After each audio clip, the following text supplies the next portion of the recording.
Good evening, everyone. I'm probably throwing you off. You're probably thinking it's Monday, but it's not Monday. It is a Thursday evening, and it's just about time for the 8 o'clock storybook reading. And the reason why I'm reading on a Thursday is because this is going to be my very last reading.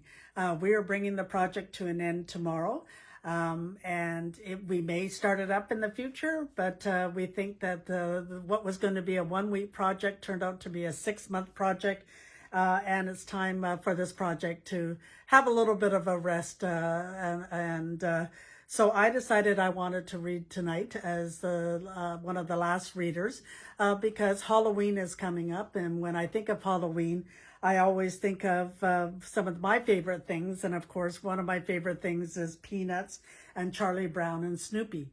So I thought it was appropriate that tonight I would read The Legend of the Great Pumpkin.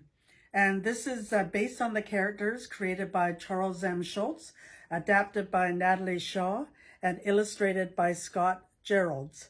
And so what's a Halloween without the story of the Great Pumpkin?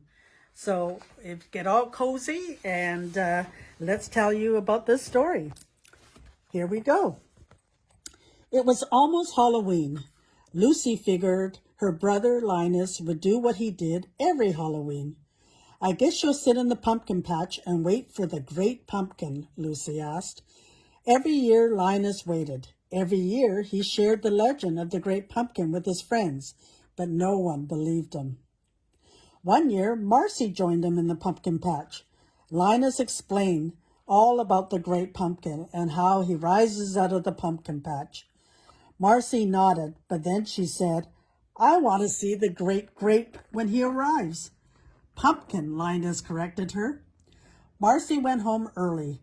The next morning, she asked Linus, did the great squash ever show up? Pumpkin, Linus shouted. You can see he shouted so loud she did a flip.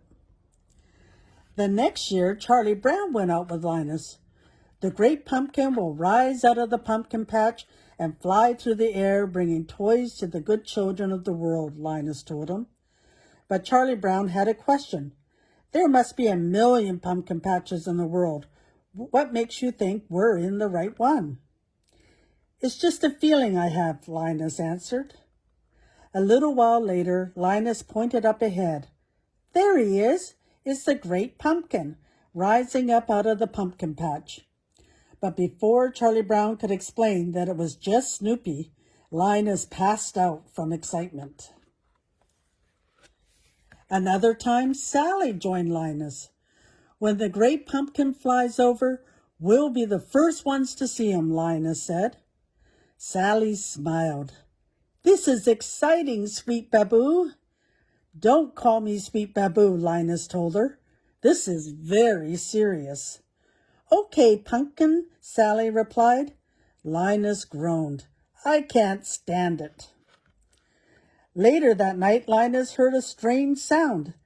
Listen, do you hear that? He asked Sally. Is it the great pumpkin? She had to admit she heard something too. But to Linus's dismay, it was just Snoopy, driving by on a Zamboni. Linus wanted to thank Snoopy for never saying anything bad about the great pumpkin. I am going to let you sit in the pumpkin patch with me this year, Linus told Snoopy. Snoopy kept silent. He had a bad feeling about this. I really appreciate your sitting out here with me, Linus said, after telling Snoopy about the great pumpkin for the 100th time.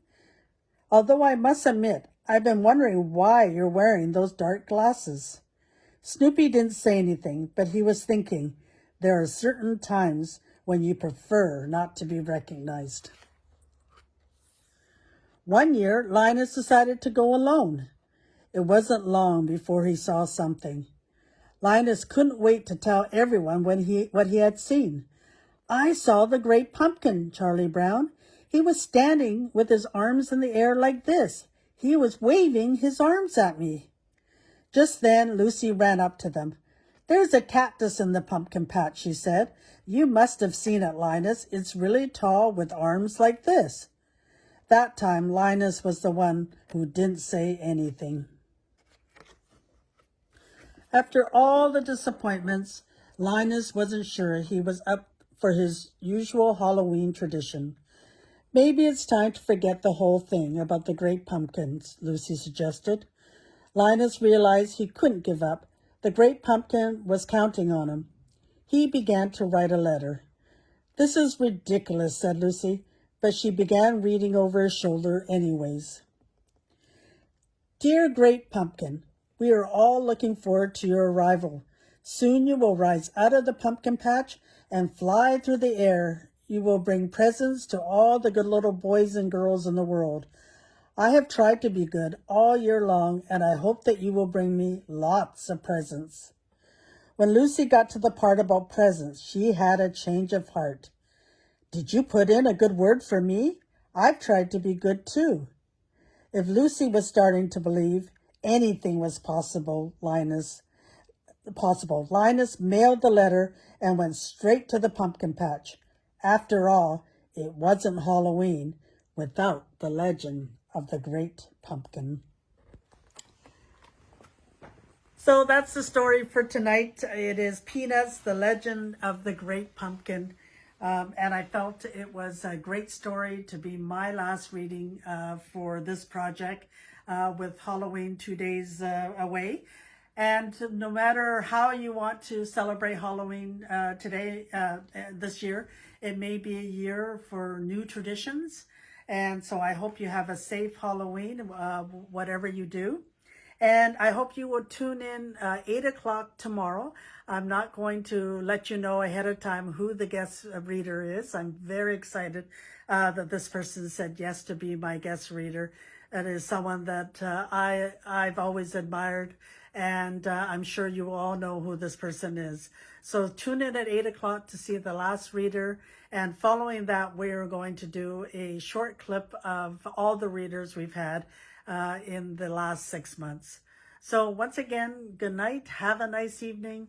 Have a great Halloween and sweet dreams. Nighty night.